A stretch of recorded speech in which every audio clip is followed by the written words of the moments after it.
By the autumn of 1781, the war that had begun with musket fire on village greens and desperate skirmishes in wooded hills was approaching its climax on the muddy fields of Virginia. The American Revolution, after 6 years of sacrifice and shifting fortunes, had narrowed to a single decisive siege. On a narrow stretch of land between the York River and the Chesapeake Bay stood the port town of Yorktown, once a quiet settlement of warehouses and tobacco wharves. Now it was transformed into a fortress bristling with cannon and earthworks, its streets choked with British troops under the command of General Charles Cornwallis. Behind thick redoubts and sharpened palisades, his army of nearly 8,000 men waited, believing the Royal Navy would soon arrive to rescue them. If relief came, the rebellion might still be crushed. If it did not, the war might end here. George Washington understood the stakes with a clarity few could match. After years of retreat, improvisation, and bitter endurance, the commander of the Continental Army saw in Yorktown a chance to finish what Lexington and Saratoga had begun. But he also knew that brute force alone would not break Cornwallis's grip. The British had chosen their ground well. Their lines were dug deep into bluffs overlooking the York River, protected by a network of bastions, redoubts, and batteries. Any direct assault would mean staggering casualties and might still fail. The only path to victory was the slow, methodical science of siege warfare, a science built on angles, distance, and the terrifying efficiency of artillery. In the weeks leading up to the siege, Washington and his French ally, the Comte de Rochambeau, moved their armies with precision that rivaled the mathematics that would soon guide their guns. More than 17,000 American and French troops marched hundreds of miles from New York to Virginia in a campaign of deception and endurance that baffled British intelligence. By late September, they had Cornwallis trapped. The French fleet under Admiral de Grasse sealed off the Chesapeake, cutting the British off from reinforcements. The siege lines began to take shape. Thousands of soldiers and engineers labored under the autumn sun, digging zigzagging trenches, hauling timber and gabions, and placing the first batteries in carefully surveyed positions.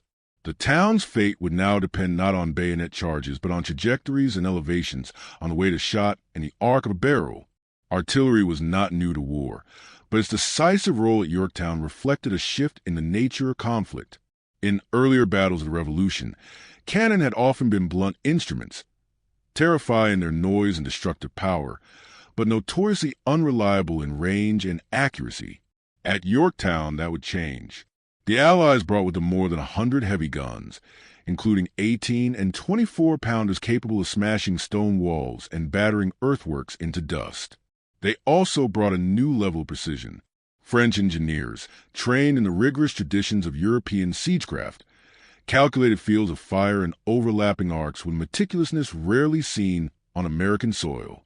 Batteries were placed not at random, but according to measured geometry, their muzzles aligned with weak points in the British defenses identified through reconnaissance and triangulation. Every shot would serve a purpose. Every blast would bring the enemy closer to collapse. Cornwallis, for his part, could only watch as the noose tightened. Each day, Allied guns moved closer. Each night, trenches crept forward, their progress measured not in miles but in yards. And with each sunrise, the redoubts around Yorktown trembled under a storm of iron and fire. It was a new kind of warfare, not the chaos of open field battles, but a relentless equation being solved yard by yard, gun by gun. The British commander knew that if his lines failed, the army might be lost and the empire's hold on its rebellious colonies broken forever. For Washington and Rochambeau, the siege was more than a military operation. It was a demonstration of how disciplined science and mathematics could triumph over entrenched power. The soldiers digging trenches in the damp Virginia soil may not have known the equations that guided their cannon fire, but they understood that the future of their cause depended on those guns.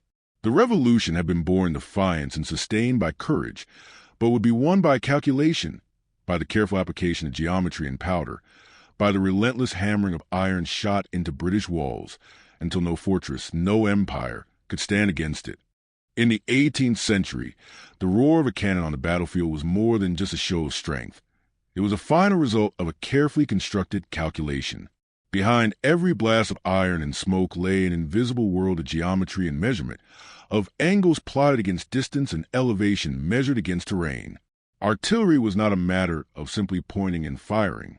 The difference between a shot that shattered an enemy wall and one that vanished harmlessly into a field often came down to a single degree of elevation or misjudged distance measured in yards. War, once ruled by sword and musket, had become a problem of mathematics, and nowhere was this clearer than at Yorktown. Cannon were powerful but unforgiving machines. Their strength lay in their ability to deliver destruction across distance. Yet that strength was useless if the gunner could not control the projectile's path. The challenge was obvious and daunting. A cannonball fired too low would bury itself in the ground before reaching its target, wasting powder and revealing a battery's position. One fired too high might soar overhead, losing momentum and striking with little effect. Even when aimed roughly correctly, the curvature of the earth, the softness of the soil, the thickness of a parapet, and the unpredictable resistance of the air could all shift a shot's outcome. A change of just 1 or 2 degrees in elevation could mean the difference between breaching a wall and striking uselessly against its base. To the soldiers manning the siege lines at Yorktown, precision was not a luxury. It was survival. Artillerymen in this era faced these challenges without the benefit of modern instruments or ballistic calculators. They relied instead on tools as simple as wooden quadrants, measuring rods, and their own trained judgment. The gunner's task began long before the cannon was fired. First came the estimation of distance, a problem far from trivial on a smoke-choked battlefield where visibility was often poor. Experienced crews learned to range their targets by pacing off distances, using landmarks or calculating how many seconds a sound took to travel back from an impact. Once the range was known, they turned to the more delicate problem of elevation. The cannon's barrel had to be raised or lowered with remarkable precision to produce the desired arc of flight.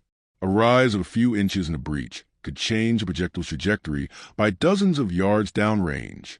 This arc, a graceful curve described by physics but invisible to the eye, became the true battleground. Gunners had to imagine the parabolic path a ball would follow once it left the muzzle, factoring its weight, the amount of powder, and the resistance of the air. Yet even with training, this was as much art as science. They worked from range tables compiled over years of testing, knowing, for example, that a 12-pounder firing at 6 degrees of elevation might reach 900 yards, while the same gun at 8 degrees could push beyond 1,200. These tables, written by hand and passed between armies, were not perfect.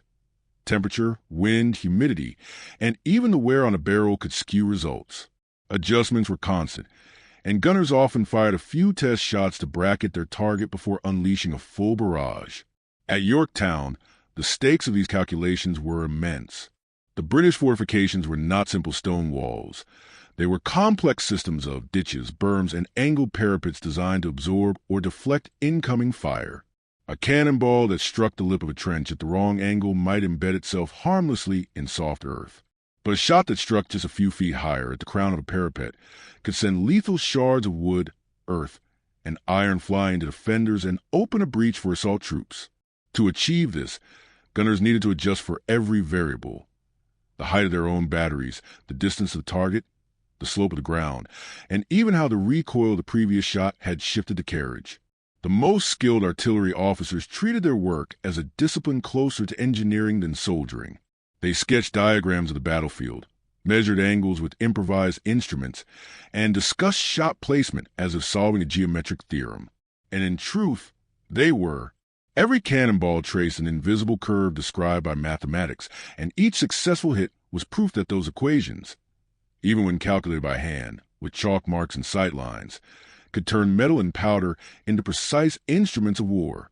As the siege of Yorktown intensified, this mastery of elevation and angle transformed batteries from noisy distractions into most feared weapons on the field. It was not brute strength that would bring down Cornwallis' defenses, but the relentless accuracy of men who could see geometry where others saw only smoke and chaos. By the time the guns began to thunder outside Yorktown, siege warfare in Europe had already evolved into a discipline as methodical as architecture and as demanding as mathematics. The transformation owed much to the work of Sébastien Le Prestre de Vauban, a 17th-century French military engineer whose doctrines had reshaped how wars were fought. Vauban understood that a fortified city or entrenched army could not be defeated by brute force alone. It had to be dismantled piece by piece through geometry, calculation, and patience. His system was not about reckless assaults, but about creating a series of deliberate, inevitable steps that, if executed correctly, would end in surrender. It was this science, perfected on the plains of Flanders and the walls of Strasbourg, that Washington's and Rochambeau's armies brought with them to Virginia. Vauban's principles began with reconnaissance. Before the first trench was dug or cannon placed, engineers surveyed the enemy's defenses with meticulous care. They measured the angles of bastions, noted the slopes of earthworks, and calculated the ranges from every conceivable position. The goal was to identify weak points, not where the walls were thin, but where the geometry of the defenses could be exploited. Once the surveys were complete, the siege unfolded in carefully timed phases. The first step was the construction of the first parallel, a long trench dug roughly 600 to 700 yards from the enemy lines, just beyond the effective range of their muskets. From this protected position, artillery could begin harassing fire, while sappers extended zigzagging approach trenches forward under cover of darkness. Each trench was not placed at random. Its angle, depth, and direction were determined by calculation, designed to minimize exposure to enemy fire and maximize protection for the advancing troops. The zigzag pattern, seemingly irregular to the untrained eye, was a deliberate geometric solution to a deadly problem. It ensured that if the enemy's cannon struck the trench, the blast would dissipate along the angle walls rather than sweep straight down its length. As the approaches advanced, a second parallel was constructed closer to the enemy works, often within 300 yards. This became the primary position for siege batteries, rows of cannons and mortars positioned with mathematical precision to enfilade walls, destroy bastions, and suppress defending guns. Finally, a third parallel, dug sometimes as close as 100 yards, brought the attackers within striking distance for the final assault. Every stage of this process was guided by mathematics. Engineers plotted distances on maps, measured angles with compasses and quadrants, and coordinated artillery fire based on calculated trajectories. Even the timing of the siege was part of the equation. It was known that a fortress could not hold indefinitely if its outer defenses were systematically reduced at a predictable rate. The science of siegecraft turned what might once have been a chaotic and bloody gamble into a predictable progression of events, a slow, grinding machine of attrition that wore down even the most determined defenders. For the American forces at Yorktown, this was a new and intimidating discipline. Many of Washington's soldiers were farmers, craftsmen, and merchants, more familiar with felling trees and constructing siege parallels. Yet under French guidance, they learned with astonishing speed. French engineers, veterans of campaigns in Europe, drilled them in digging trenches by night, reinforcing parapets, and emplacing guns at precise angles. American officers studied Vauban's diagrams and manuals, translating centuries of European experience into practical application on Virginian soil. What they lacked in formal military education, they compensated for with resourcefulness and determination. Each night, hundreds of men toiled silently under moonlight, spades clinking against stone and wood as the siege lines crept forward with mathematical regularity. The British defenders soon felt the weight of this methodical advance. Every day, their fields of fire narrowed, their walls suffered fresh scars, and their sally ports became death traps. The siege was no longer a contest of bravery or strength. It was a problem being solved step by step. The parallels tightened like the coils of a spring, and with each new battery that roared to life, the British defenses weakened further. What had once seemed impregnable was reduced to rubble not by reckless charges, but by geometry, calculation, and discipline. At Yorktown, the science of Vauban, born in the sieges of Louis XIV's Europe, found its ultimate validation. It transformed an army of farmers into engineers, turned cannon fire into a language of mathematics, and made the fall of a British stronghold not a question of if, but when. By the time the Allied armies gathered outside Yorktown, the Americans were no longer relying solely on raw courage and improvisation. They were now guided by a body of knowledge that had been refined in Europe over decades, a new way of thinking about artillery that turned it from a blunt instrument into a precision weapon. At the heart of this transformation was a French general and engineer named Jean-Baptiste Vaquet de Gribeauval, whose reforms had revolutionized the way armies built, aimed, and used their guns. His work had reshaped battlefields across Europe, And now, under the direction of French officers serving beside George Washington, those same principles would shape the final act of the American Revolution. Before Gribeauval, artillery in most European armies was a chaotic mixture of designs and calibers. Cannons were cast in different lengths and weights, even when meant to fire the same size shot. Carriages were built by local craftsmen without standard dimensions. The result was an artillery train that was difficult to move, harder to supply, and nearly impossible to coordinate. Gribeauval saw that this disorder wasted the full potential of gunpowder and mathematics. As inspector of French artillery in the mid-18th century, he overhauled the entire system. He standardized gun calibers. 4-, 8-, and 12-pounder became the norm, and imposed strict specifications for barrel length, carriage size, and wheel dimensions. These changes meant that parts were interchangeable, supply was simplified, and gunners could rely on predictable performance.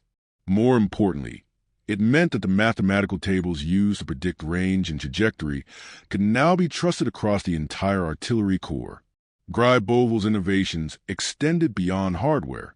He insisted that artillery be treated as a scientific discipline. Gun crews were trained to think like engineers. They learned to measure the distance to a target using surveying instruments and to calculate the precise elevation required for a desired range.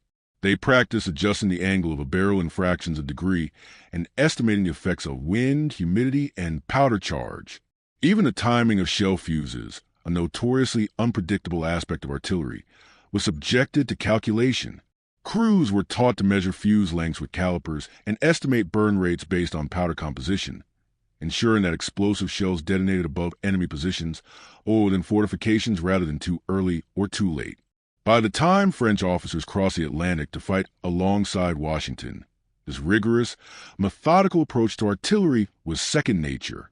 It was this French school of gunnery that the Comte de Rochambeau's officers brought to the siege lines of Yorktown. Men like General Jean-Baptiste Natchez de Vermeur and Colonel François-Louis Tissot-Fleury had been trained in the Gribeauval system, and they wasted no time passing that knowledge to their American allies. In hastily erected field classrooms behind the lines, Continental gunners learned how to plot firing tables, how to adjust for differences in elevation, and how to synchronize volleys for maximum destructive effect. French engineers demonstrated how to align batteries with surveying compasses and how to measure distances using triangulation from fixed points. What had once been guesswork, a matter of intuition and luck, became a process of deliberate calculation. The results were immediate and dramatic. American gunners, many of them with little formal training, quickly grasped the logic of the system. They began to fire with confidence, knowing that a cannon raised to a specific angle and loaded with a measured charge would deliver its shot within predictable limits. Where earlier campaigns had seen artillery scattershot and often wasted, the guns at Yorktown fired in coordinated rhythms, battering British defenses with mathematical precision. Shells arced over ramparts and exploded with deadly accuracy. Cannonballs struck parapets and breached redoubts exactly as planned. Even British officers, hardened by years of warfare, remarked on the uncanny regularity of the Allied fire. The partnership between French expertise and American determination transformed the siege into a showcase of 18th century military science. Gribeauval's ideas, born in European laboratories and training grounds, now found their ultimate test on a battlefield thousands of miles from home. The Continental Army, once dismissed as a collection of amateur soldiers, had become a force capable of executing siege operations with the same sophistication as any European power. And as the walls of Yorktown began to crack under the relentless, calculated bombardment, it became clear that victory would not be won by numbers alone. It would be won by knowledge, by a shared language of mathematics, precision, and discipline that turned crude cannons into instruments of inevitability. Among the hundreds of tools and pieces of equipment hauled into the muddy siege lines of Yorktown, one of the most important was also one of the smallest. It did not thunder like a cannon or gleam like a polished bayonet. It was a humble arc of wood or brass, often no larger than a man's hand, but it quietly shaped the outcome of battles. This unassuming device, the gunner's quadrant, was a silent partner to every cannon on the field. With it, artillery ceased to be a matter of guesswork and became a problem that could be solved through calculation. Without it, even the best gunners risked wasting their fire. With it, They could place iron on target with astonishing accuracy. The principle behind the quadrant was simple, yet revolutionary. At its core, it was nothing more than a quarter circle marked with degrees or gradations, with a plumb line or spirit level attached to indicate vertical alignment. When inserted into the bore of a cannon, it allowed the crew to measure the barrel's elevation above horizontal with remarkable precision. This angle, though it might seem like a small detail, was the heart of artillery science. A change of 1 or 2 degrees could determine whether a cannonball crashed into an enemy parapet or sailed harmlessly overhead. Before the quadrant became standard issue, such adjustments were often based on rough estimates, relying on the eye of an experienced gunner and a great deal of luck. The quadrant replaced intuition with measurement. The way it worked was deceptively straightforward. Once the gun was positioned and loaded, a gunner would slide the quadrant into bore so that one edge rested on the interior surface. The plumb line or bubble would then show the exact angle of elevation relative to ground. Armed with this data and a set of range tables, documents listing how far a particular gun could fire at specific angles and powder charges, the crew could predict with reasonable certainty where their shot would land. If the target was 800 yards away, for example, and the table indicated that a 6-degree elevation with a standard charge would carry a 12-pound ball that distance, the quadrant allowed the crew to set that angle precisely rather than relying on guesswork. This combination of instrument and data transformed how artillery was used. It allowed gunners to make fine adjustments on the fly, adapting to changes in distance, terrain, or target height. If early shots fell short, they could calculate how much additional elevation was needed rather than relying on trial and error. When firing over friendly troops or obstacles, they could ensure that the trajectory cleared them safely. Even complex firing tasks, such as lobbing shells over walls to burst inside enemy fortifications, became manageable with simple arithmetic. A gunner no longer needed to be a natural marksman. With a quadrant, a range table, and some training, he could hit a target as reliably as any veteran. At Yorktown, this precision mattered enormously.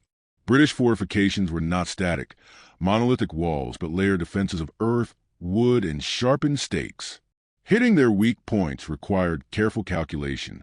Allied batteries often had to fire from uneven ground or elevated positions, which made visual estimation unreliable. The quadrant allowed them to compensate for these variables with ease. French engineers, who had used the tool for decades, trained American crews to integrate it into every step of their firing process.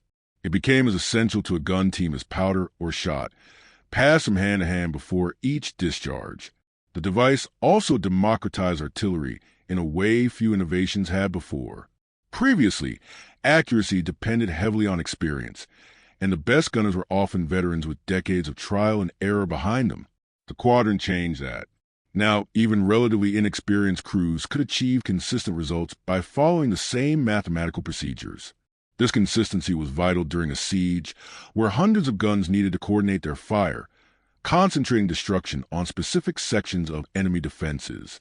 When every cannon could be relied upon to place a shot within predictable bounds, artillery ceased to be a collection of isolated weapons and became a single, synchronized system.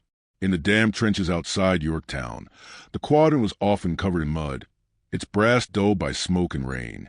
Yet its quiet presence made the difference between a siege that dragged on for months and one that ended in weeks. It was proof that sometimes the most decisive weapon on a battlefield was not a new gun or a larger cannon, but a simple instrument that allowed soldiers to think mathematically. With a quadrant in hand, a gunner no longer fired into uncertainty. He traced invisible arcs through the air with precision, turning raw powder and iron into a tool of deliberate, unstoppable force. On the siege lines of Yorktown, mathematics did not remain confined to maps and planning tables.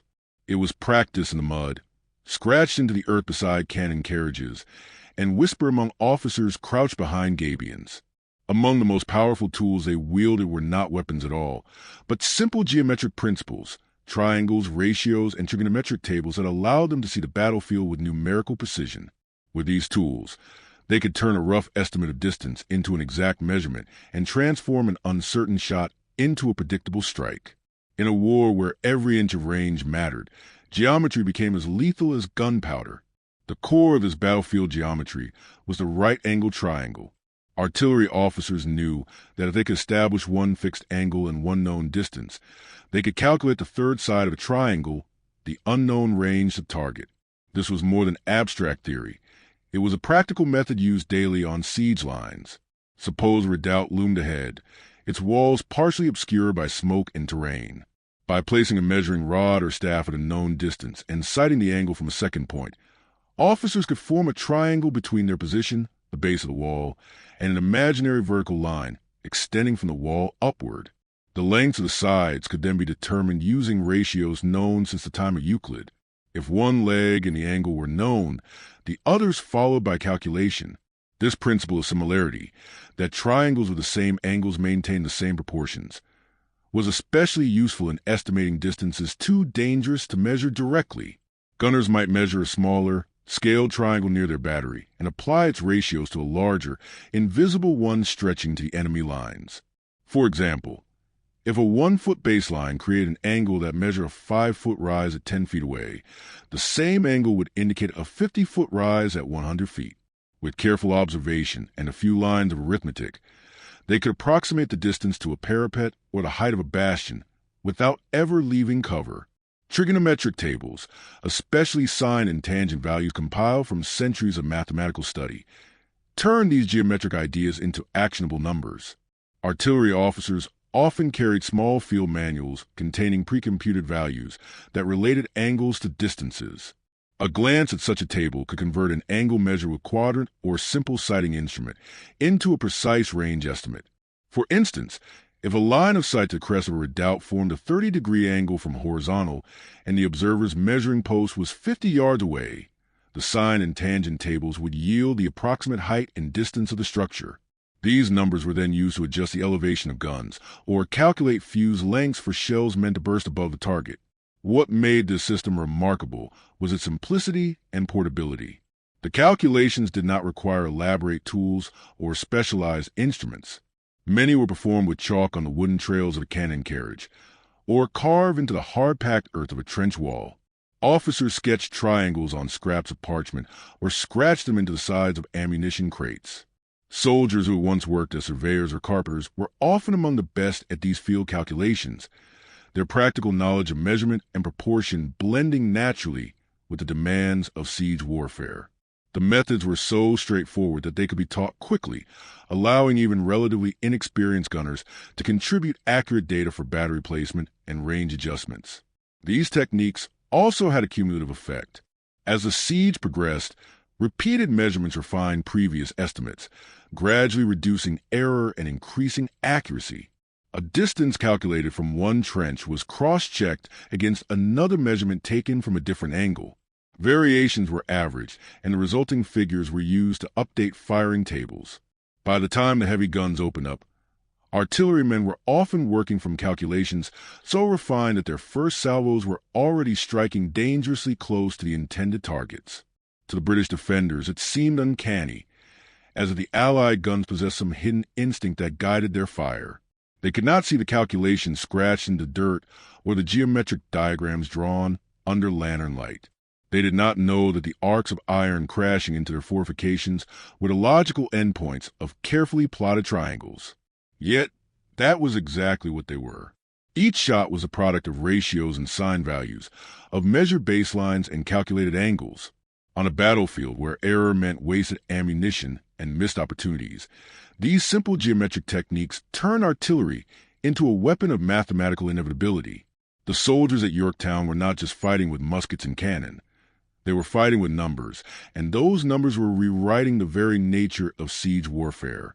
Before a single cannonball screamed across the fields of Yorktown, long before the first British parapet crumbled under iron shot, artillerymen had already done much of their most important work.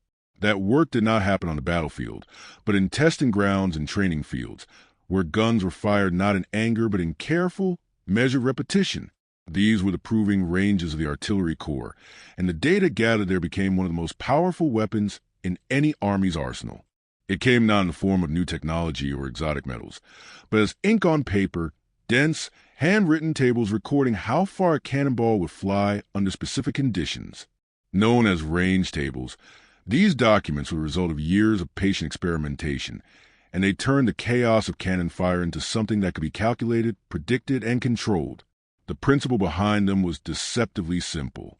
Every artillery piece had its own ballistic characteristics, shaped by the length of its barrel, the weight of its projectile, the amount of powder used, and the angle at which it was fired. By repeatedly firing the same gun under controlled conditions and recording the distance the shot traveled at different elevations and powder charges, gunners could map out its performance. Over time, patterns emerged. A 12-pounder cannon firing a standard charge at 6 degrees of elevation might consistently reach about 900 yards. Increase the elevation to 8 degrees, and the shot might land near 1,100. At 12 degrees, perhaps 1,350. These numbers were not guesses. They were measured outcomes, verified over dozens or even hundreds of firings. Once compiled into tables, they allowed artillery crews to treat their weapons not as unpredictable beasts, but as instruments with known, reliable behavior. This was the genius of empirical artillery science. It did not require deep theoretical understanding of parabolic motion or complex equations. What mattered was experience, repeated observation translated into usable data. Crews who had spent weeks or months compiling range tables came to know their guns intimately. They could predict how a cannonball would behave under given conditions with a confidence that earlier generations of gunners could never achieve. And because the tables were specific to each gun model, standardized by innovators like Gribeauval, they could be shared widely and applied consistently across the artillery train. A gunner in Virginia could consult the same table as one in Brittany or Flanders and expect similar results. At Yorktown, these tables became the difference between random bombardment and surgical destruction. Once batteries were in-place and targets identified, gunners did not simply aim by eye, they calculated. If a British redoubt stood 1,100 yards away, they knew precisely what elevation to set and how much powder to load to reach it. If a bastion's upper wall needed to be struck rather than its base, they adjusted the angle accordingly. Even environmental conditions could be accounted for through experience, slightly reducing the charge on hot, dry days when powder burned hotter, or increasing it in damp weather when resistance was greater. All of this meant that the very first salvos were often on target, and that subsequent shots could be fine-tuned with minimal waste. The psychological effect of this precision was almost as important as the physical damage it inflicted. British soldiers, accustomed to the often erratic fire of colonial guns in previous battles, found themselves under an unrelenting storm of iron that struck with disturbing consistency. Earthworks they believed were safe behind certain ranges suddenly shattered. Cannon positions they thought secure were hit within minutes of revealing themselves. Even the pattern of the bombardment was deliberate. Allied batteries often walked their fire methodically across defensive lines, adjusting elevation by fractions of a degree in a sequence planned out beforehand. What once might have taken hours of trial and error to achieve could now be done almost immediately. Range tables also allowed for coordinated firing across multiple batteries, another development that transformed siege warfare. With each crew working from the same data and using the same reference points, dozens of guns could converge their fire on a single section of wall simultaneously. The cumulative effect was devastating, overwhelming British defenses before they could be repaired or reinforced. It also conserved precious resources. Powder and shot were expensive and heavy, and the ability to achieve results with fewer rounds was both a logistical and tactical advantage. In the muddy trenches of Yorktown, amid the roar and smoke of ceaseless bombardment, it was easy to miss the quiet mathematics at work behind the scenes. Yet was there in every gun crew consulting a stained notebook, in every sergeant calling out elevation degrees, and in every officer adjusting the angle of cannon by a hair's breadth. The range tables turn artillery from an art of intuition into a science of precision. They bridge the gap between human judgment and physical reality, allowing men who had never studied physics to master the art of a cannonball through the air. And with that mastery, they transformed the battlefield itself, from a place of chance into a theater of predictable, controlled destruction. The night of October 9th, 1781, began in silence. The humid Virginia air hung still over the earthworks outside Yorktown, broken only by the rhythmic scrape of shovels and the low murmur of men in the trenches. Lanterns flickered behind newly raised parapets. casting long, trembling shadows over the rows of guns that had been dragged into position over the preceding days. Each cannon was aligned with care, its barrel angled by degrees measured not with guesswork, but with instruments. Every piece had been sighted, its elevation matched against calculations scratched into ledgers and field notes. The soldiers knew that when the first signal came, they would unleash more than iron and powder. They would release the sum of months of planning, of geometry and arithmetic, of everything they had learned about the science of war. When the order finally arrived, it was just after dusk. A single French mortar belched fire, and its shell traced a glowing arc across the night sky before vanishing into the British lines. It landed with a heavy, wet thud, followed by a dull explosion that rolled to the ground beneath the gunners' feet. That solitary blast was the signal. Within moments, the entire Allied line erupted. Dozens of cannon roared in succession, their muzzles vomiting gouts of flame and clouds of acrid smoke. The sound was deafening, a rolling thunder that shook the air and rattled the bones. To British soldiers huddled behind their defenses, it was as if the heavens themselves had opened fire from the American and French batteries. The spectacle was almost mathematical in its precision. Cannonballs did not fly wildly into the night. They rose and fell along graceful, predictable parabolas, the arcs described by equations that few men could name, but all now obeyed. Observers could trace the glowing trails of heated iron as they soared upward, paused for a heartbeat at their apex, and then plunged downward with unstoppable momentum. The calculations that had once belonged to astronomers charting the movements of planets were now guiding the paths of artillery across the Virginia sky. The impact on British defenses was immediate and devastating. Earthworks that had taken weeks to construct were smashed apart in hours. Parapets collapsed under the relentless hammering. Wooden palisades splintered and burst into flame. Even the strongest redoubts, designed to absorb punishment, began to crumble as shot after shot struck the same points with unerring consistency. The precision was no accident. The gunners were not firing blindly into the dark. Each target had been measured, each angle calculated, each charge adjusted according to range tables and geometric principles. The cannonballs fell where the mathematics said they would, and where British soldiers least wanted them to. The psychological effect was as powerful as the physical one. Defenders who had once sneered at colonial artillery now cowered in trenches, knowing that nowhere was truly safe. Gun emplacements they thought hidden were found and silenced within minutes. Counter-battery fire sputtered and failed, unable to match the Allied accuracy. Every time a British gun crew raised its head to return fire, another calculated salvo swept over the parapet, showering them with splinters and earth. It was not the chaotic, wasteful bombardment of earlier colonial campaigns. It was measured, relentless, and terrifying in its predictability. For the gunners themselves, the bombardment was a culmination of a transformation. Many of them had entered the war with little more than rudimentary training and a knack for handling heavy equipment. Now they were practitioners of a science. They spoke of angles and trajectories, adjusted their guns in degrees and minutes, and interpreted the fall of shot with the precision of surveyors. Each time they recalibrated a barrel, they were solving a geometric problem under fire. Each time they shifted a gun's position, they were applying principles of range and elevation learned from their French instructors. And each time their shot landed on target, they saw mathematics turn into destruction before their eyes. The night wore on and the thunder did not stop. By dawn, British positions that had seemed impregnable were scarred and smoking. Cannon barrels lay twisted and silent where they had burst under concentrated fire. Defensive walls were reduced to jagged piles of rubble. The once proud redoubts now looked less like fortresses in ruins, and the defenders within them were exhausted, shaken, and demoralized. All of it, every shattered wall, every silenced gun, was a work of calculations once confined to classrooms and academies. The equations that had described the motion of falling bodies and the curves of planets now served a new purpose. They were instruments of war. And on that October night, as iron rained down with mathematical inevitability, they brought an empire one step closer to surrender. As the thunder of guns continued through the night and into the following days, the focus of the Allied bombardment narrowed. Among the maze of British defenses around Yorktown, two strong points dominated the landscape, redoubts 9 and 10.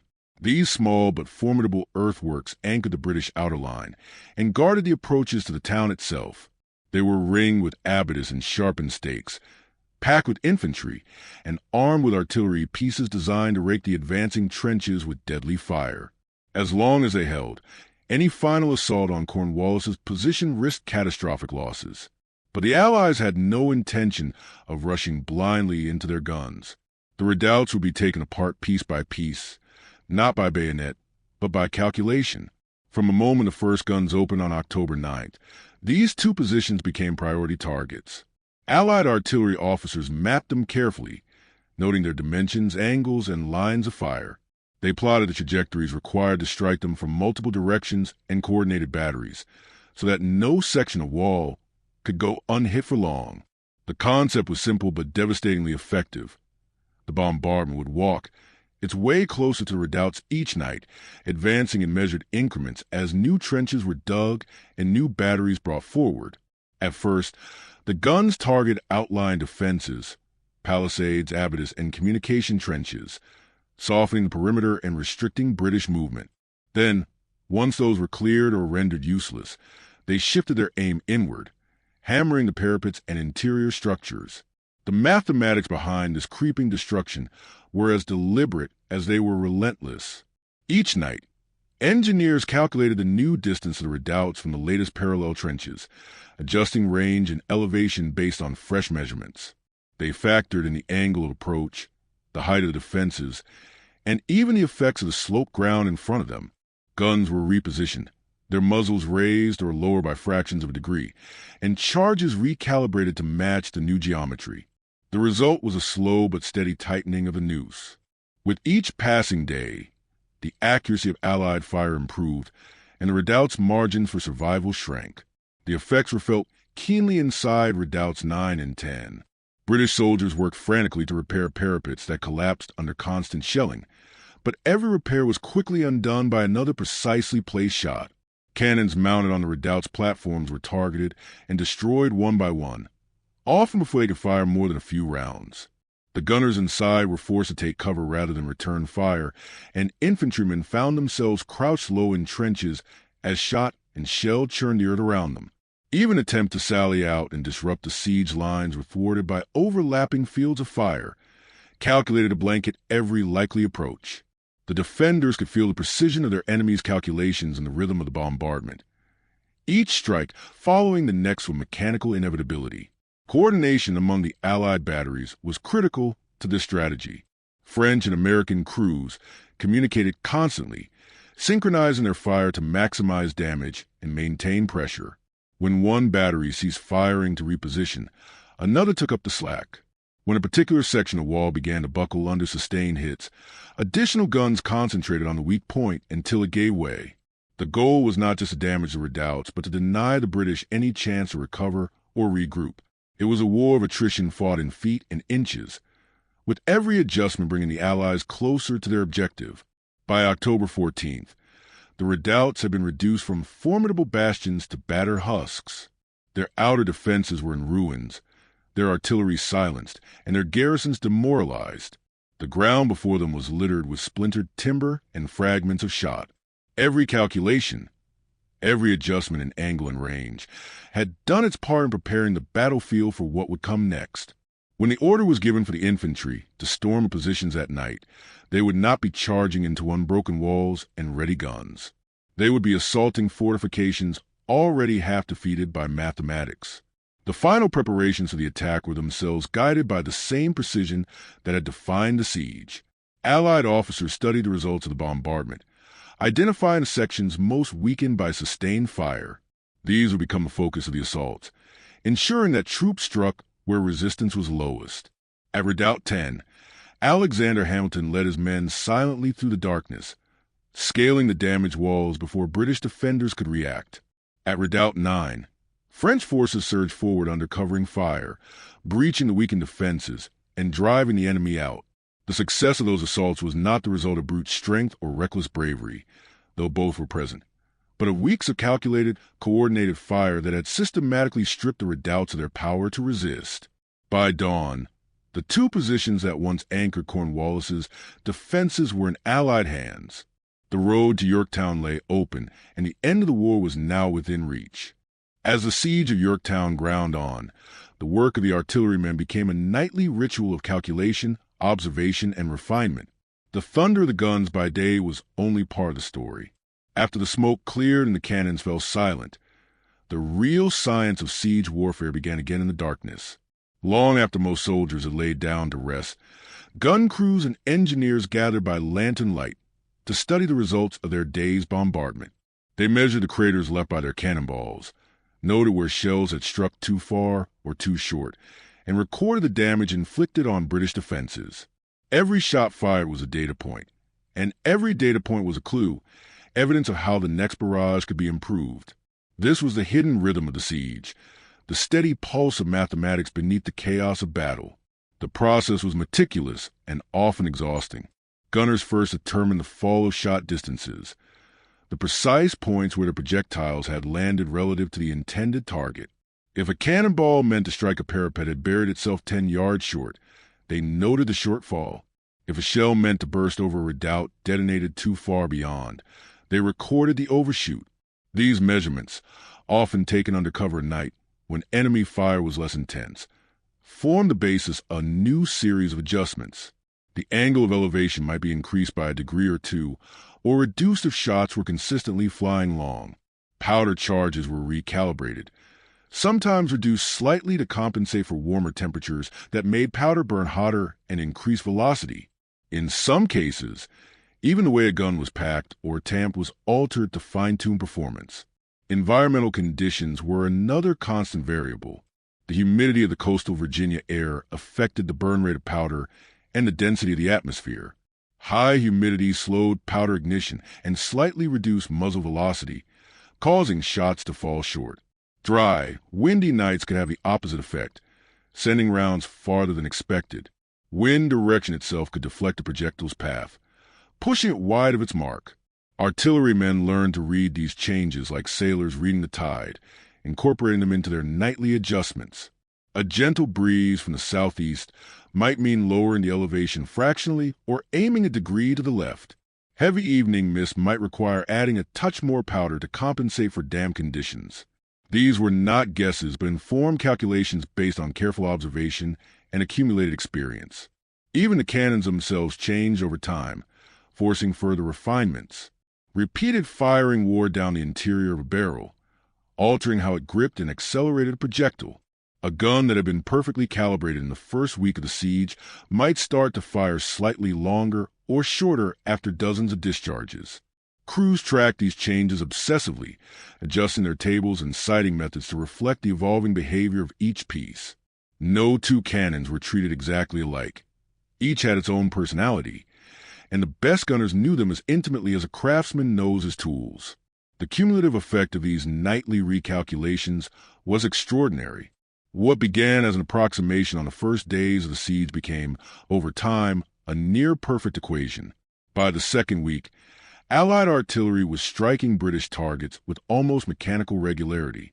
The first salvo of each morning often landed within a few yards of the previous day's final shots, and adjustments throughout the day further honed accuracy. Entire sections of British defenses were systematically dismantled, one range correction at a time. What made this process so devastating was not just the precision itself, but its relentlessness. Every night brought new data, and every dawn saw the guns firing more accurately than before. The British could not counter this slow, mathematical strangulation. They repaired their walls only to see them shattered again, now by fire even more precisely aimed.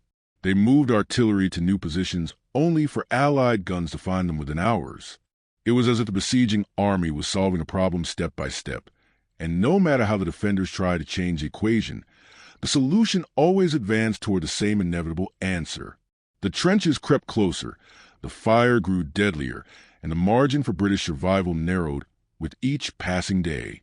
By the time the final assaults were prepared, the siege was less a contest of strength and more an exercise in cumulative calculation.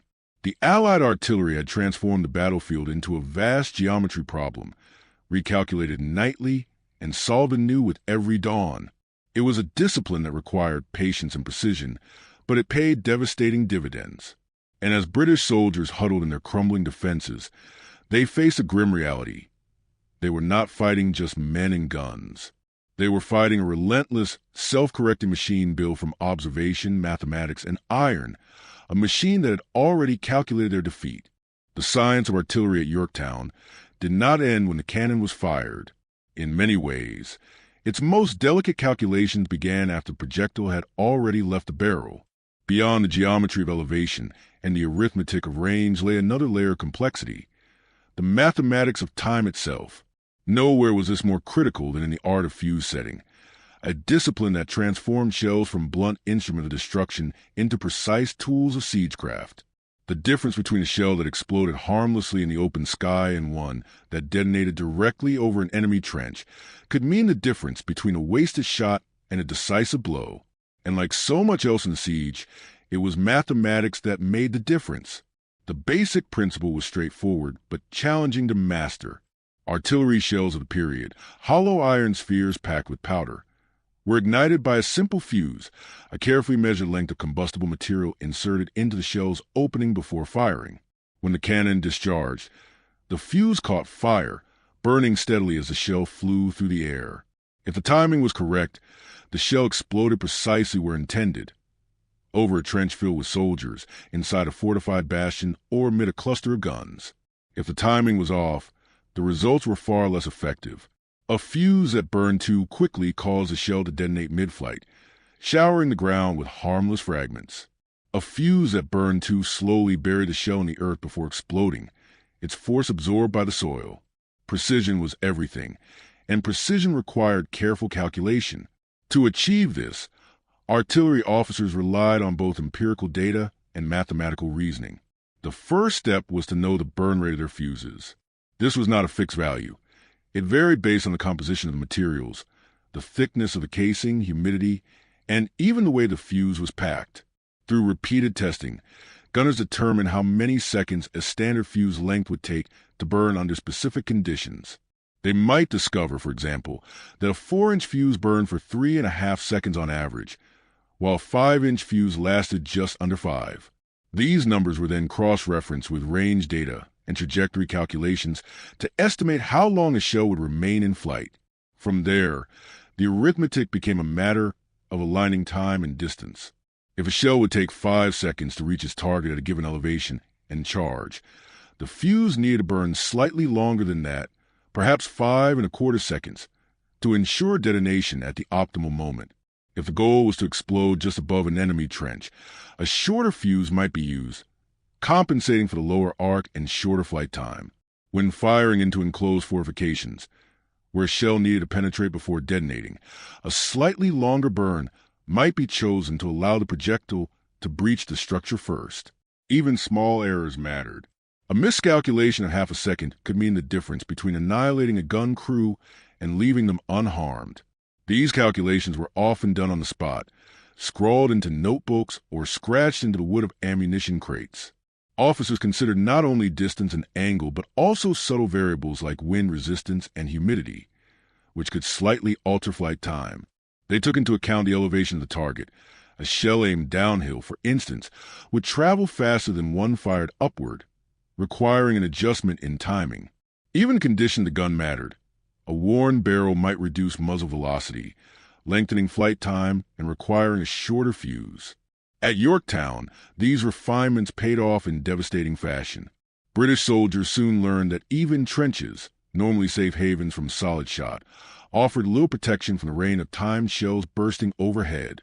Explosions ripped through gun crews before they could reload, sent splinters and shrapnel cascading into packed ranks, and set fire to powder stores within redoubts. The defenders could do little to counter this deadly precision. Unlike solid shot, which they might evade by staying low or behind cover, timed shells turned the very air above them into a weapon. The psychological effect was profound. The unpredictability of explosions demoralized the British garrison, forcing them to cower in dugouts and slowing their ability to respond to the siege.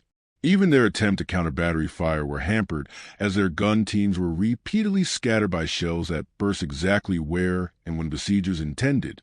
It was as though the Allied gunners had reached into the future, predicting not just where their projectiles would land, but when they would strike. The mastery of fused timing was a final layer of precision in a siege already defined by mathematics. It demonstrated that artillery was not merely about brute force or mechanical power. It was about understanding the subtle interplay of distance, velocity, and time, about transforming fire into a predictable equation. Every explosion above a trench or within a bastion was the result of those calculations, worked out in the glow of lantern light the night before. And every one reminded the British that even the air above their heads was now governed by the mathematics of war. George Washington is often remembered as a commander of determination and resolve, a man who held a fragile army together through defeats and hardship, who inspired loyalty by force of will and unshakable purpose. But at Yorktown, another side of Washington came to the forefront, one less frequently celebrated but no less decisive. Beneath the stoic exterior of the Continental Army's commander-in-chief was a mind that understood war not only as a contest of courage, but as a discipline of measurement, timing, and calculation. The Siege of Yorktown was his proving ground not just as a leader of men, but as the architect of a campaign rooted as much in mathematics as in military instinct. Washington had learned the language of geometry long before the Revolution. As a young man, he had trained as a surveyor, mapping tracts of land in the Virginia wilderness with compass, chain, and quadrant. Those early experiences taught him to think in terms of angles, distances, and the relationships between terrain and space, skills that would later serve him well on the battlefield. At Yorktown, they were on full display. His orders to engineers and artillery officers reveal a commander deeply involved in the technical details of the siege, not merely approving plans, but shaping them. He studied maps with the precision of a surveyor, marking likely fields of fire and calculating the arcs of cannon placement. He dictated where parallels should be dug, how batteries should be aligned, and how their fire could be concentrated most effectively. This was not the detached oversight of a distant general. It was the meticulous work of a man who understood that victory lay in the details. His diaries and correspondence from the siege reflect this scientific approach. Washington wrote frequently about distances, the exact number of yards separating the first parallel from the British outer defenses, the optimal range of mortars, the degree of elevation needed for the heavy 24-pounders to breach the enemy's redoubts. He insisted that artillery positions be measured and remeasured, that triangulations be checked against observed results, and that any discrepancies in range be corrected immediately when new batteries were constructed. He demanded reports on their lines of sight and ordered adjustments to ensure overlapping fields of fire. Washington even reviewed the placement of smaller field pieces, understanding that their suppressive fire could shape the enemy's movement and support the larger guns.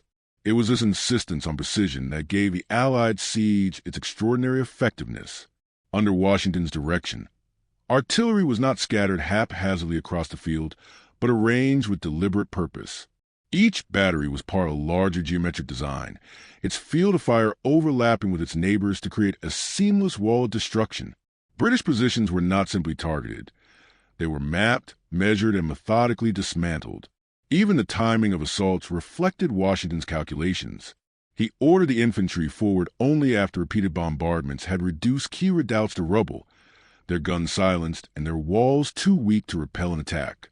The storming of redoubts 9 and 10 was not an act of desperation, but the logical culmination of weeks of measured, mathematically guided operations. Washington's embrace of scientific methods also reflected his ability to adapt and learn. Earlier in the war, Continental artillery had been crude and imprecise, often relying on courage and luck more than calculation. But by 1781, Washington had absorbed the lessons of European siegecraft, particularly from his French allies, and woven them into the fabric of his strategy. He welcomed the expertise of engineers and mathematicians, sought their counsel, and integrated their recommendations into his plans. Where some commanders might have dismissed such details as the province of specialists, Washington recognized that they were the foundation of success. This fusion of leadership and calculation was perhaps Washington's greatest strength at Yorktown. He understood that morale and determination could carry an army only so far. To breach the walls of an entrenched enemy, To destroy fortifications and silence guns required something more, a commander willing to engage with the cold precision of mathematics and the patient discipline of engineering. The siege, in this sense, was Washington's mathematical war. It was fought with surveying instruments as well as muskets, with tables and diagrams as well as bayonets. And because he embraced this way of thinking, the campaign unfolded with an efficiency and inevitability that left the British with no answer. When Cornwallis finally surrendered, it was not only the triumph of American courage and French support, it was also the victory of a mind that fused the art of war with the science of numbers, of a commander who had seen the battlefield not just as a place of combat, but as a problem to be solved. Washington's genius at Yorktown lay not only in his leadership, but in his willingness to let geometry, physics, and calculation guide his hand. And in doing so, he demonstrated that the fate of nations could be decided as much by mathematics as by musket fire. For the British soldiers trapped inside Yorktown, the first days of the siege felt familiar enough. They had endured cannon fire before, the crude, sporadic barges of colonial artillery that often thundered more for effect than for damage. Those volleys have been noisy and terrifying, but usually imprecise, their balls scattering wide of the mark or burying themselves harmlessly in the soil. Defenses built to withstand weeks of pounding had held firm against such disorganized fire in the past. Many among Cornwallis's troops expected the same here. They believed that, even under siege, they could hold out long enough for the Royal Navy to arrive. But by the second week of October 1781, that confidence began to erode, struck down not by overwhelming numbers, but by a kind of artillery they had never faced before, one guided by calculation, consistency, and unnerving precision. The change was apparent from the very first salvos. Instead of random impacts scattered across the landscape, British troops watched as shot after shot slammed into the same sections of wall with clockwork regularity. Parapets that should have absorbed dozens of hits before weakening began to crumble after only a handful. Entire sections of earthworks disintegrated under concentrated fire, the result of Allied gunners coordinating their aim with mathematical discipline. Mortar shells arced perfectly into gun pits and supply depots, detonating with devastating accuracy. Trenches that had once been safe from plunging fire erupted with explosions overhead, timed to detonate at the exact moment they reached their targets. It was as if the attackers could see through the smoke and darkness, as if they knew exactly where every British soldier stood. The effect on morale was profound. Soldiers who had once moved confidently between positions now hesitated, darting from cover to cover under the constant threat of being targeted. Working parties sent out at night to repair damaged fortifications found their efforts undone by morning, as fresh bombardments struck precisely where they had labored. Artillery crews attempting to return fire were repeatedly silenced within minutes of revealing their positions, their guns smashed by counter-battery fire that seemed almost impossibly accurate. Even supply runs became dangerous missions. Wagons and mule trains bringing powder and shot to forward redoubts were struck by incoming fire that landed with disturbing predictability along the routes they had to take. The psychological toll deepened with every passing day. Soldiers spoke of the bombardment as if it were alive, a thinking, hunting force that sought them out no matter where they hid. The randomness they had once relied on, the small chance that a ball might overshoot or a shell might fizzle, had vanished. The Allied guns did not miss often enough to give hope. And with each carefully placed shot, they sent a message that was as much psychological as physical. The defenders were no longer fighting a chaotic colonial army. They were facing an enemy that understood the battlefield with mathematical clarity and could shape it to its will. Rumors began to spread within the ranks. Some men swore the Americans had invented a new kind of cannon. Others believed French engineers were using secret instruments to aim their fire. A few even whispered that spies were directing the bombardment from inside the British lines. The truth was simpler and far more demoralizing. There was no trick, no hidden hand, just relentless calculation. Artillery officers measured, adjusted, and refined their fire each night, learning from every shot and improving their accuracy with each new day. This methodical approach meant that the siege did not weaken over time. It grew more precise, more deadly, and more terrifying. The physical reality of the bombardment reinforced the psychological strain. Walls that had been designed to hold out for weeks disintegrated in days. Bastions that should have been safe strong points collapsed into heaps of rubble. The very earth seemed to betray its defenders, torn apart and reshaped under the weight of the shelling. British officers watched their defensive plan unravel as positions they had deemed impregnable fell one by one.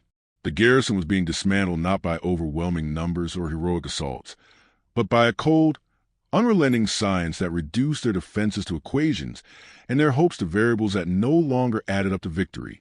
By mid-October, exhaustion and despair had set in. The ceaseless thunder of the guns made sleep nearly impossible. The sense of helplessness, the knowledge that no amount of bravery or skill could change the outcome, gnawed at morale. Letters written by British soldiers speak of a growing fatalism, of men who began to accept that their fate was sealed. The precision of the Allied artillery did more than destroy their walls. It destroyed their will to fight. And when Cornwallis finally weighed his options, he was forced to confront a reality that went beyond tactical disadvantage. His army was beaten not just in body, but in spirit, crushed under the weight of a mathematically guided siege that had stripped away the illusion of control and left only the certainty of defeat. By the final days of the siege, Yorktown no longer looked like a fortified town. It looked like a landscape chewed apart by mathematics and iron. The walls that had once stood as symbols of British strength were now jagged heaps of earth and splintered wood. Redoubts that had bristled with cannon were silent or abandoned, their guns dismounted, their crews killed or scattered. Even the strongest bastions, carefully constructed over weeks and believed to be impregnable, bore the scars of relentless, calculated fire. What had begun as a siege in early October had become a slow-motion collapse. And by mid-month the destruction was total. The British could not hide from it, and they could no longer stop it. Every day brought new damage. Allied gunners, now firing with machine-like precision, had turned their attention to the town itself. Buildings that once sheltered British officers were torn apart by explosive shells. Supply depots went up in flames. The few remaining artillery pieces Cornwallis could bring to bear were quickly silenced by counter-battery fire that landed on their positions with frightening regularity. The British lines contracted as they lost ground, pulling back from ruined outer defenses to hastily built inner works. But even those, too, were not safe. Each night, the trenches of the Allied army crept closer, and with them came heavier guns, dragged forward to deliver their final blows from almost point-blank range. The pace of destruction accelerated as the siege neared its climax. Allied engineers, following Washington's orders, pushed forward the second parallel and positioned batteries at ranges unthinkable just weeks earlier. At such close distances, even slight miscalculations were eliminated. Cannonballs smashed through parapets with every shot. Mortar shells plunged into the heart of the town, detonating ammunition stores and collapsing barracks. British troops were forced to abandon defensive positions simply because the ground around them no longer existed. Cornwallis had hoped that his fortifications might hold until relief arrived from the sea, but by now the walls themselves were betraying him, crumbling faster than he could reinforce them. Inside Yorktown, morale disintegrated along with the defenses. Soldiers moved through the ruins under constant bombardment, unable to find rest or safety. Food was running low, and medical supplies were nearly exhausted. The wounded filled cellars and makeshift hospitals, many of them casualties not battle, but a relentless artillery fire that spared no corner of the town. Letters written by officers speak of a haunting silence between barges, a silence broken only by the groan of collapsing walls or the distant sound of engineers digging yet another approach trench. Even Cornwallis, once confident that British discipline and fortification would withstand a colonial army, began to see the truth. His reports to London grew grim, filled with acknowledgments of the hopelessness of his position. By this point, infantry assaults were almost unnecessary. The careful work of geometry, range tables, and trigonometry had done what armies alone could not.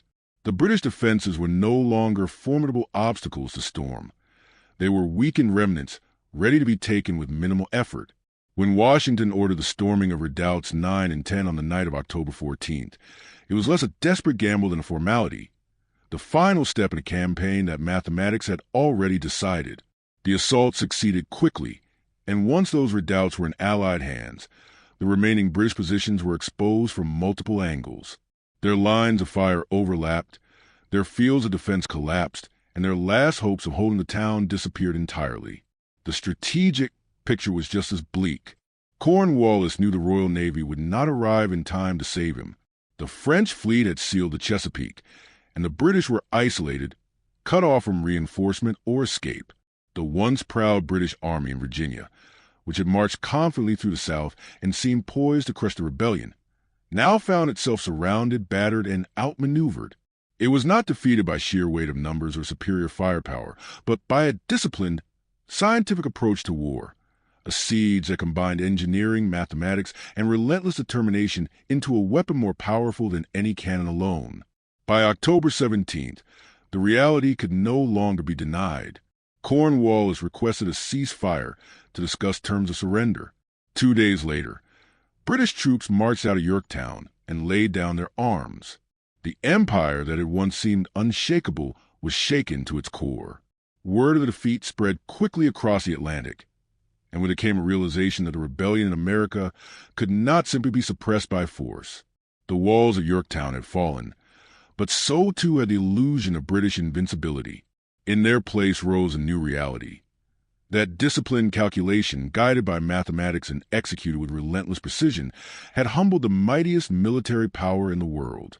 The empire's foundations trembled not under the weight of armies, but under the steady, measured rhythm of artillery that had turned science into victory.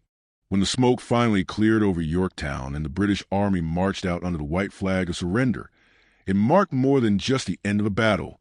It marked the beginning of a new understanding of warfare, one in which numbers, calculations, and measurements would prove as decisive as courage and strength. The siege had shown the world that victory no longer depended solely on the bravery of men with muskets or the charge of infantry columns. It could be achieved with rulers and compasses, with tables of data, and the quiet certainty of geometry. The lessons learned in those muddy Virginia trenches would ripple outward for decades, shaping the future of armies and altering the way wars were fought. For centuries, warfare had been dominated by instinct and experience. Commanders relied on intuition, gunners relied on practice, and armies often left the outcome of battles to the unpredictable forces of chance. Yorktown shattered that paradigm. Every element of the siege, from the placement of trenches to the angle of cannon barrels, had been governed by calculation. Distances were measured with precision, trajectories predicted with mathematics, and the timing of fuses refined through experiment. The artillerymen who fired the guns were no longer simply strong-armed soldiers capable of loading and aiming heavy weapons. They were technicians, applying principles of geometry and physics with deadly effect. Their success demonstrated that when war was treated as a science, its outcomes could be controlled with far greater certainty. This realization spread quickly through military circles. European observers who studied the siege understood its deeper implications. If mathematics could win a battle in Virginia, it could do the same in Europe. In the decade that followed, artillery training underwent a transformation. No longer was it enough for a gunner to know how to load and fire a cannon. He needed to understand trigonometry, to read and interpret range tables, and to perform calculations under pressure. Military academies began teaching mathematics as a core discipline, and artillery schools emerged as centers of technical expertise. Officers were expected to master the principles that had guided Washington's siege: the use of angles and elevation, the measurement of distances, the calculation of flight times, and to apply them on far larger scales. The influence of Yorktown was visible in every major conflict of the 19th century. During the Napoleonic Wars, French artillery, building on the very doctrines refined in America, became the most feared in Europe, delivering concentrated fire with unprecedented accuracy. In the Crimean War and the American Civil War, siege operations were planned with mathematical precision, with engineers and artillery officers working side by side to dismantle fortifications just as they had at Yorktown. Even field battles, once dominated by cavalry charges and linear musket volleys, were increasingly shaped by artillery barges plotted using geometry and observation. The gunner had become as much a mathematician as a warrior, his effectiveness measured not just by his strength or bravery, but by the accuracy of his calculations. The transformation extended beyond the battlefield. The mindset that had triumphed at Yorktown, the idea that careful planning, methodical measurement, and scientific reasoning could turn the tide of war, influenced military thinking more broadly. Logistics, supply lines, even troop movements began to be treated as problems of numbers and equations. Armies became more professional, more systematic, and more reliant on data. The age of the amateur soldier was giving way to the age of the trained specialist, and nowhere was that change more evident than in the artillery corps. Yet the legacy of Yorktown was not just about technique or technology. It was about a deeper truth, that knowledge itself could be a weapon. The men who fired the guns in 1781 were not the most experienced soldiers in the world. Many were farmers and craftsmen who had learned their trade only months before. But with training, discipline, and a grasp of mathematics, they accomplished what once seemed impossible. They humbled the most powerful empire on earth. Their success proved that the battlefield was no longer the exclusive domain of nobility and tradition. It could be mastered by anyone willing to learn the language of numbers. In that sense, the numbers war at Yorktown was more than a military turning point. It was a shift in how humanity understood conflict itself. It showed that wars were not won solely by who had the most men or the sharpest blades, but by who could best understand and manipulate the underlying mechanics of destruction. The siege had been a proving ground for a new kind of warfare, one in which equations carried as much weight as courage and precision was valued above brute force. And from that moment forward, every great army would carry that lesson with it, marching not just with muskets and bayonets, but with compasses, protractors, and the quiet confidence that victory could be calculated.